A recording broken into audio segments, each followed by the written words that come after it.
వైకుంఠ ఏకాదశి అంటే మన హిందూ సాంప్రదాయంలో చాలా పెద్ద పండుగ మరియు దీనిని ముక్కోటి ఏకాదశి అని కూడా అందరూ పిలుచుకుంటారు.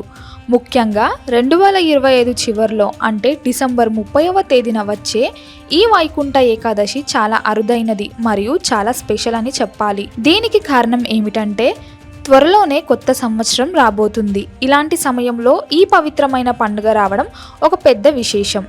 సాధారణంగా మనం కొత్త సంవత్సరం రోజున పార్టీలు చేసుకుంటాము లేదా బయటకు వెళ్ళి ఎంజాయ్ చేస్తాము. కానీ 2026లో మాత్రం మనకు భక్తితో కూడిన కొత్త సంవత్సరం మొదలు కాబోతుంది. ఇక డిసెంబర్ 30వ తేదీన వచ్చే వైకుంఠ ఏకాదశి రోజున శ్రీ మహావిష్ణువును పూజించడం వల్ల మన జీవితంలో ఉన్న కష్టాలన్నీ పోతాయని పెద్దలు చెప్తుంటారు.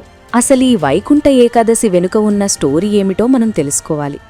పూర్వం మురాసురుడు అనే ఒక రాక్షసుడుండేవాడు.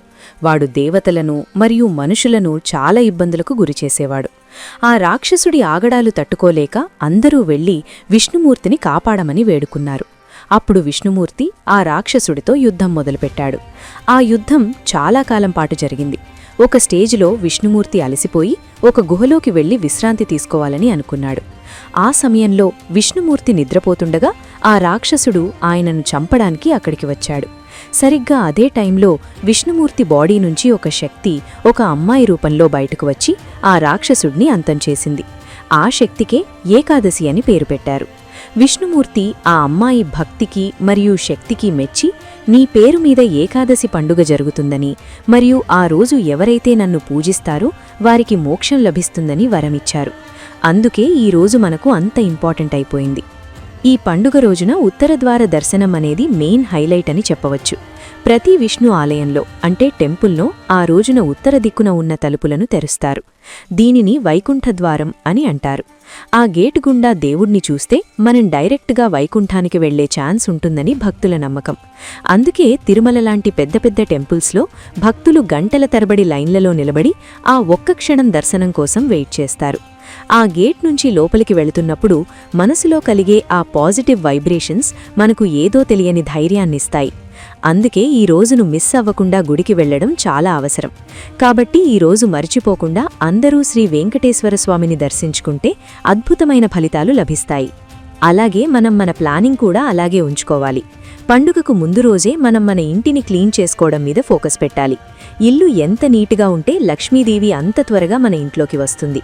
ఇల్లు మూలల్లో ఉన్న దుమ్మును క్లీన్ చేసి అందమైన ముగ్గులు వేసి మామిడి ఆకులతో ఇంటిని డెకరేట్ చేసుకోవాలి.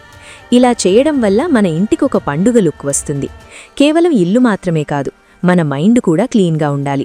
ఎవరి మీద ద్వేషం లేకుండా అందరితో హ్యాపీగా ఉండాలి. ఈ పండుగలో ఫాస్టింగ్ అంటే ఉపవాసం ఉండటం అనేది చాలా ముఖ్యం. పొద్దున్నే లేచి స్నానం చేసి దేవుడికి దీపం వెలిగించి ఆ రోజంతా ఆహారం తీసుకోకుండా ఉండాలి. సైన్స్ పరంగా చూసినా కూడా ఇలా నెలకు 2 సార్లు ఫాస్టింగ్ ఉండటం వల్ల మన బాడీలోని వేస్ట్ అంతా బయటకు వెళ్ళిపోయి హెల్త్ బాగుంటుంది.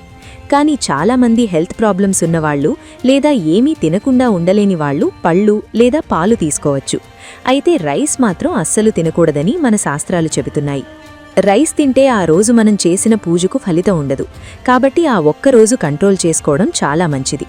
దీనివల్ల మన సెల్ఫ్ కంట్రోల్ కూడా పెరుగుతుంది. జాగరణం అంటే రాత్రంతా నిద్రపోకుండా ఉండటం మరొక ముఖ్యమైన విషయం. వైకుంఠ ఏకాదశి రోజు రాత్రి విష్ణుమూర్తికి సంబంధించిన పాటలు వింటూ లేదా విష్ణు సహస్రనామం చదువుతూ టైం స్పెండ్ చేయాలి. సినిమాల్లో చూపించే దేవుడి కథలు చూడటం లేదా ఇంట్లో అందరూ కలిసి భజనలు చేయడం వల్ల రాత్రంతా మేల్కుని ఉండటం కష్టమనిపించదు.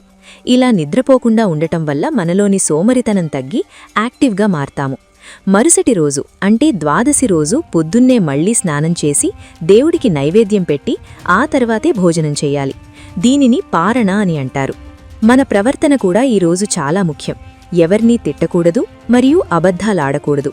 మన నోటి నుంచి వచ్చే ప్రతి మాట ఒక మంత్రంలాగా ఉండాలి. సాధ్యమైనంత వరకు మౌనంగా ఉండి దేవుడి నామాన్ని మనసులో తలుచుకోవాలి. ఇలా చేయడం వల్ల మన బ్రెయిన్ చాలా రిలాక్స్ అవుతుంది మరియు స్ట్రెస్ తగ్గిపోతుంది. మన చుట్టూ ఉన్న వాళ్లతో ప్రేమగా మాట్లాడటం మరియు ఎవరికైనా హెల్ప్ చేయడం వల్ల దేవుడు మన మీద సంతోషిస్తాడు. పూజ అంటే కేవలం పువ్వులు పెట్టడం మాత్రమే కాదు, ఒక మంచి మనిషిగా బ్రతకడం కూడా అని మనం గుర్తుంచుకోవాలి. చారిటీ లేదా దానం చేయడం వల్ల కూడా చాలా పుణ్యం వస్తుంది. ఈ రోజున ఆకలితో ఉన్నవాళ్లకు అన్నం పెట్టడం లేదా అవసరమైన వారికి బట్టలివ్వడం వంటి పనులు చేయాలి. మన దగ్గర ఉన్నదానిలో కొంత భాగం ఇతరులకు ఇవ్వడం వల్ల మనకు వచ్చే ఆ ఆనందం మాటల్లో చెప్పలేము. శ్రీ మహావిష్ణువుకు పేదలంటే చాలా ఇష్టం. అందుకే వారికి సహాయం చేస్తే దేవుడికి సహాయం చేసినట్టే అని మన పెద్దలంటూ ఉంటారు. మీరు ఏదైనా ఆశ్రమానికి వెళ్లి అక్కడ ఫుడ్ డొనేట్ చేయవచ్చు, లేదా రోడ్డు మీద ఉన్న పేదవారికి హెల్ప్ చేయవచ్చు. ఇక ఈ పండుగను ఎలా సెలబ్రేట్ చేసుకోవాలో ఒకసారి ఆలోచిద్దాం. ఆ రోజు ఉదయం మన న్యూ ఇయర్ విష్ చేసుకోవడంతో పాటుగా ఓం నమో నారాయణాయ అనే మంత్రాన్ని జపించాలి. కొత్త సంవత్సరంలో మన గోల్స్ ఏమిటి మరియు మనం ఎలా మారాలనుకుంటున్నామో దేవుడికి చెప్పుకోవాలి. ఈ పవిత్రమైన రోజున మనం తీసుకునే ఏ నిర్ణయమైనా సక్సెస్ అయ్యే ఛాన్స్ ఎక్కువగా ఉంటుంది. అందుకే చెడ్డ అలవాట్లను వదిలేసి మంచి మార్గంలో నడవడానికి ఇది ఒక మంచి స్టార్టింగ్ పాయింట్ అని చెప్పవచ్చు. కొత్త ఏడాదిని ఒక డివైన్ ఫీలింగ్తో మొదలు పెడితే ఆ సంవత్సరమంతా చాలా ప్రశాంతంగా గడిచిపోతుంది. చాలా మందికి కొన్ని పాత తెలుగు పదాలు అర్థం కావు. అందుకే ఈ రోజుల్లో మనం సింపుల్గా విషయాలను అర్థం చేసుకోవాలి. ఫర్ ఎగ్జాంపుల్, మనం చేసే పూజలో వాడే సామగ్రిని ముందే తెచ్చుకోవాలి.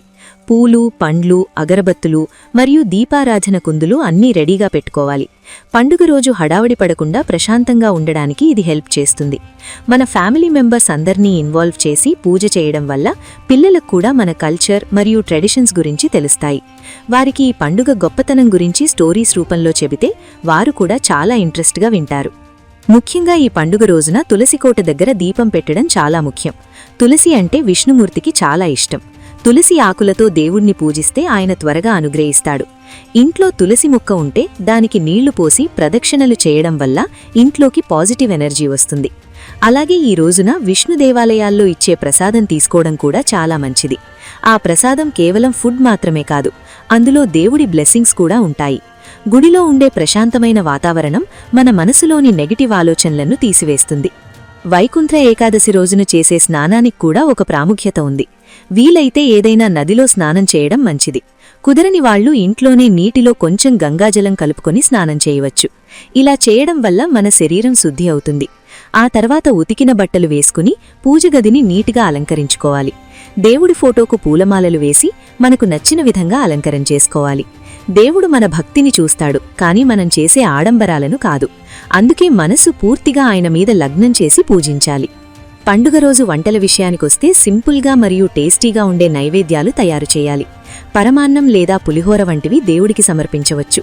కానీ ఇక్కడ గుర్తుంచుకోవాల్సిన విషయం ఏమిటంటే, ఫాస్టింగ్ ఉన్నవాళ్లు ఈ పదార్థాలను తినకూడదు. కేవలం దేవుడికి పెట్టి ఆ తర్వాత ఇంట్లోని పిల్లలకు లేదా వృద్ధులకు ఇవ్వాలి. మీరు ఒకవేళ ఫాస్టింగ్ ఉండలేకపోతే లైట్ ఫుడ్ తీసుకోవడం బెటర్.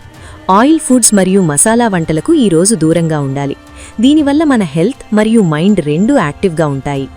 అలాగే ఈ ఏకాదశి రోజున మీ ఫ్రెండ్స్ మరియు రిలేటివ్స్కి విషెస్ చెప్పేటప్పుడు కేవలం హ్యాపీ న్యూ ఇయర్ అని మాత్రమే కాకుండా హ్యాపీ వైకుంఠ ఏకాదశి అని కూడా చెప్పండి. మన సంప్రదాయాన్ని మనం గౌరవించుకోవాలి మరియు ఇతరులకు కూడా దాని గొప్పతనాన్ని తెలియచేయాలి. సోషల్ మీడియాలో కూడా మంచి భక్తి సందేశాలను షేర్ చేయడం వల్ల 10 మందికి మంచి విషయం తెలుస్తుంది. ఇలా చేయడం వల్ల సమాజంలో ఒక మంచి మార్పు వస్తుంది. భక్తి అనేది కేవలం వ్యక్తిగతమైనదే కాదు, అది అందర్నీ కలిపే ఒక శక్తి. ముగింపుగా చెప్పాలంటే వైకుంఠ ఏకాదశి అనేది మన జీవితాన్ని రీసెట్ చేసుకోవడానికి ఒక మంచి అవకాశం. మనం చేసిన తప్పులను సరిదిద్దుకొని దేవుడి దయతో ముందుకు సాగడానికి ఈ పండుగ మనకు స్ఫూర్తినిస్తుంది. ఈ అద్భుతమైన రోజును వేస్ట్ చేయకుండా ప్రతి నిమిషం దేవుడి నామస్మరణతో గడపండి. మీ ఇంట్లో సుఖ సంతోషాలు నిండాలని మరియు ఆ విష్ణుమూర్తి ఆశీస్సులు మీకు ఎల్లప్పుడూ ఉండాలని కోరుకుంటూ ఈ పండుగను గ్రాండ్గా సెలబ్రేట్ చేసుకోండి. వైకుంఠ ఏకాదశి శుభాకాంక్షలు. ఈ వీడియో మీకు నచ్చినట్లయితే లైక్ చేయండి, షేర్ చేయండి. ఇలాంటి మరిన్ని వీడియోల కోసం ఛానల్ను సబ్స్క్రైబ్ చేసుకోండి. అలాగే బెల్ ఐకాన్ను నొక్కండి. దీని ద్వారా మేము చేసే ప్రతి వీడియో నోటిఫికేషన్ రూపంలో మీ వద్దకు చేరుతుంది. సర్వేజన సుఖినో భవంతు.